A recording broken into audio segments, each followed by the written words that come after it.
maybe it's a lie, you can't tell. So for me, from where I sit, we need to wait a little bit. We get to know the names, we get to hear their side of the story.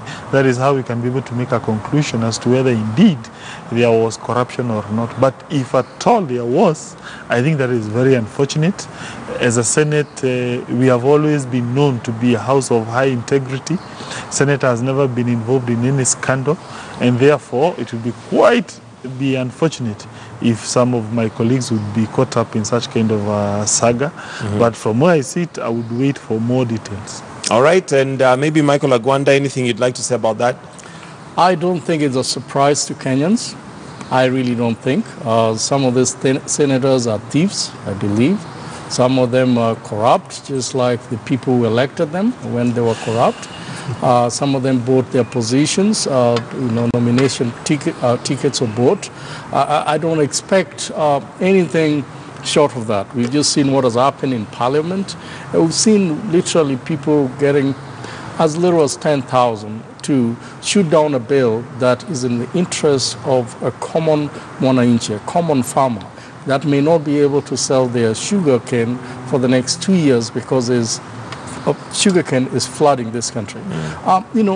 We've heard of stories and allegations of the Senate getting money from the governors, and they have their agents, as alleged, that takes the money and takes it to the committee members, and then they sort of don't give a clear verdict on issues in terms of corruption in very many counties, especially in the last government. I really think that this country is going down in many ways, and more so when there is due diligence that ends up with the committees, ends up with the Senate and the Parliament. And Kenyans are crying, are wondering what is happening. But the question that everybody is asking them, but you're the same people who elected these very people. They came and bribed you and you gave them votes, and you thought they will represent you otherwise from the bribe and corruption that were involved in the campaign. These are serious issues. When you leave Chapter 6 out of electioneering period in this country, then you do not expect anything better from the Senate and Parliament. And that's what people have to learn. The Chapter 6 is about integrity, virtues. It's about people who are coming to sell their policies, but not people who are saying, I can buy my ticket from IBC. I can remove my name from their server. I can buy my ticket from the political parties. And when they come with that mentality, I guarantee you they will steal from CDF, they will steal from anything, because they have to recoup their investment that they gave to the electorate that insisted that they needed to be bribed. All right, and let's change focus now and take a look at the Daily Nation, where we have the headline. This is a road too far for is this a road too far for economy? And this is Uhuru's geopolitical headache, according to the Nation, as President Kenyatta flies out to the US this week for a meeting with Trump.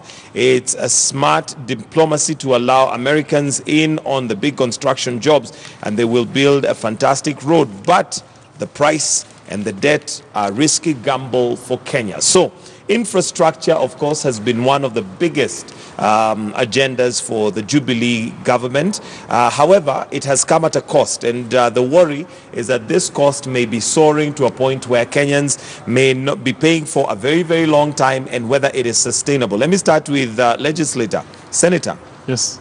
The infrastructure, is it going to pay off, and at what point does it pay off? The debt that we're accumulating with this infrastructure is quite heavy and quite high, and of course the argument has been that with time it will pay off. There is nothing wrong with a debt. In fact, the basic accounting principle provides that assets equals to capital plus liabilities, meaning for you to have wealth, it must either be funded by your own resources, capital, or by liabilities, that is loans that you take. And number two, there is a way we measure whether a country is highly indebted or not. It's usually what is the ratio of the debt vis-a-vis what we call the GDP. And Kenyans, we are still at the we are yet to reach what we call the dangerous threshold. Many other countries, including America, including Japan, they are highly indebted countries. You will find, I think Japan is almost, I don't know what percentage, 80% indebted to their ratio of GDP to their loan exposure.